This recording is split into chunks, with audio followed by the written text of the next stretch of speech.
বিসমিল্লাহির রহমানির রহিম। আসসালামু আলাইকুম রহমতুল্লাহ আবরকাত। কেমন আছেন সবাই? আজকে অনেক দিন পর বৃহস্পতিবারের দিন। কেউরই মন মানসিকতা ভালো না, সবারই শরীরের অবস্থা খারাপ। জ্বর, ঠান্ডা, শরীর ব্যথা সব কিছু মিলিয়ে দিলেই সবাই মোটামুটিভাবে অসুস্থ। সবার জন্য সবাই দোয়া করবেন। তো আজকের এই বর্তমানের এই আয়োজনটা পলাশ আর আজাদে এই আয়োজনটা করছে, সাথে আছে আবার গরুর মাংসর বোনা।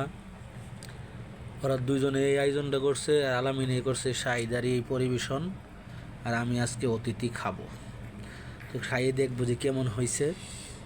তো আশা করি বলবেন ভালো হয়েছে কি না। তো ঠিক আছে, বেশি কিছু বললাম না। আপনারা কে কে খাবেন সবার দাওয়াত ইনশাআল্লাহ।